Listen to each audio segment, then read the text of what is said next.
Okay, tons of emails and comments flooding in about Donald Trump advisor Stephen Miller's appearance yesterday on Jake Tapper's Sunday morning program. The comments were mostly, one, he didn't make any sense in what he was saying. And number two, he didn't make any sense in how he was saying it, weirdly slurring his speech and twitching in kind of a weird way.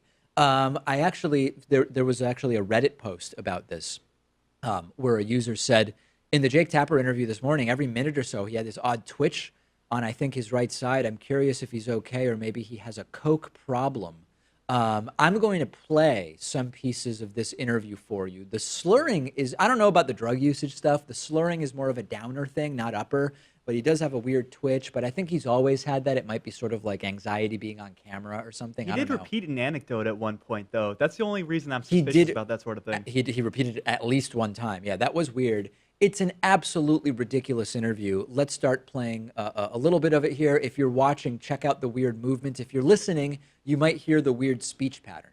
A phenomenon was happening that you didn't see, a phenomenon was happening that the rest of the political class didn't see. All these so-called political geniuses in Washington, whether it be at the big lobbying firms or the only many person of the who's called himself a genius Congress, in the last week is the president. But which because happens to be a true statement. Okay. A self-made billionaire who revolutionized reality TV and who has changed the course of our politics. He's watching and he's happy that you said that. But you know, Jake, you can be you can be condescending. I'm not being condescending. I'm trying to get to the point that Steve Bannon. You can be condescending. That was a snide remark. You're sure he's watching and he's happy. Let me tell you something. Why is your that snide? network?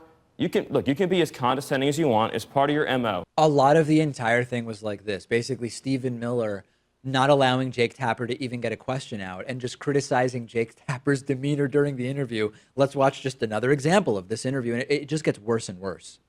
But listen, you can have 24/7. I have no idea why you're attacking me. Well, I'll explain to you. My point is, I'll tell you why I'm attacking you. Steve Bannon, Jake, you can have a 24/7. Help push the president's travel ban. He helped pull out. I'm so glad you brought that up because that's one of the fake news items in the book. Stephen, I would happen to know better than you would, Jake, about how the travel ban was written. Steve Bannon didn't push the travel ban. If you would let me, Steve Bannon wasn't right. If you let me ask this No, question. because you get 24 hours of negative anti-Trump hysterical coverage on this network that led in recent weeks to some spectacularly embarrassing false reporting. I think the from your viewers network right now can ascertain who's being hysterical. The viewers are entitled to have 3 months of the truth. Why don't you just give me 3 minutes to tell you the truth about Donald Trump that I know? Yeah, the real Donald Trump that Stephen Miller knows, my guess, is like the Donald Trump that nearly 200 people described in Michael Wolff's book, Fire and Fury. But somehow I don't think that's the real Donald Trump that Stephen Miller wanted to talk about. Anyway, this next part is great. Jake Tapper tries to use the voice that a preschool teacher uses when a 4-year-old is a little rambunctious and won't sit still. Jake Tapper actually uses that voice on Stephen Miller. And the craziest part is it almost kind of works. Because it's my show and I don't want to do that. So here's my question. No, but this isn't a courtroom, and I have a right to speak. Settle down, calm down. Jake. I have a question for you about issues. Stephen Bannon, who the president says had nothing to do with his presidency, he was part of the president's travel ban. He was part of pulling out of the Paris climate deal. He was part of withdrawing from the TPP. He's part of border security. He's part of being tough on immigration. So you want to go through the list? No, I don't want to go through, but my point is it really the position of the Trump White House that Steve Bannon had nothing to do with the presidency? Or can you acknowledge the reality that he was a key player? I think that what the point is that his role has been greatly exaggerated, whereas the president hasn't gotten the due that he deserves for the movement that he put together to tap into the kinds of people whose life concerns don't get a lot of attention on CNN. That is the way you act if you are scared S-less about what Trump is going to do if you don't do his bidding the right way. And we saw what happened to Sean Spicer when he didn't do Trump's bidding the right way. Jake Tapper did actually try to get to some real questions. Here's one about the Russia contacts between Trump personally and Russians. Not surprisingly, no answer from Stephen Miller. And he said that, quote, the chance that Don Jr. did not walk these Jamos up to his father's office on the 26th floor is zero. Did President Trump meet with any of the so-called Jamos who were in that Trump Tower meeting? Steve Bannon's eloquence in that description notwithstanding, it's tragic and unfortunate that Steve would make these grotesque comments so out of touch with reality and obviously so vindictive. And the whole White House staff is deeply disappointed in it. Because it just goes on like that for 90 seconds, and I don't want to subject people to it.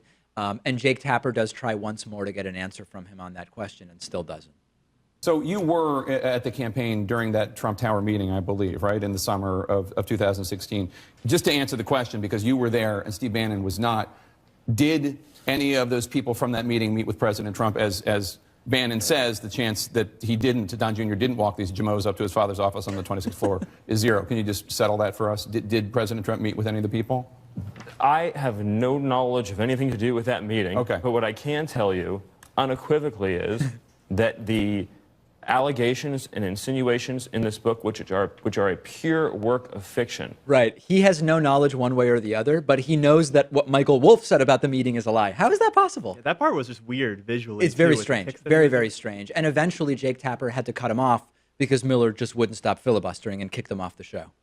Those voices, those experiences don't get covered on this network. That's why, to prove the point, I was booked to talk about the very issues I'm just describing, and you're not even asking about them because they're not interesting facts to you. That's not true. I have plenty of questions on immigration. You've attempted to filibuster by talking about your flights with the president. I want to ask you a question because don't be condescending, Jake. Stephen, Jake, the president and the White House. The reason why I want to talk about the president and the White House. The reason why I want to talk about the president's experiences, what I've seen with him traveling to meet dozens of foreign leaders, with his incredible work. Okay, you're not answering the questions. No, I understand. You have 24 hours a day of anti-Trump material, and you're not going to give 3 minutes for the American people to hear the real experience of Donald Trump. There's one viewer that you care about right now, and you're being obsequious. You're being a factotum in order to please him, okay? No.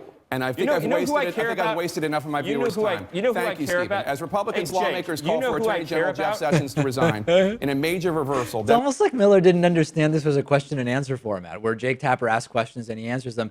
Miller ended up being escorted off the set. This was like two sources close to the situation said that after the taping was done, Miller was asked to leave several times and he wouldn't leave. And eventually security was called and he was escorted out. Sometimes I wonder what the future holds for people like Stephen Miller once Trump is gone. Well, yeah, and Donald Trump obviously watched this too. Obviously, he tweeted right away, yeah. Yeah, saying that Stephen Miller destroyed Jake Tapper on CNN. So this audience of one thing held up. It was absolutely true, and not exactly the way I saw it. We'll take a break, back with Bill Scher after this. The video you just watched was made possible by support from you. Please go to patreon.com/David Pakman Show. You can make a pledge of as little as $1 per month.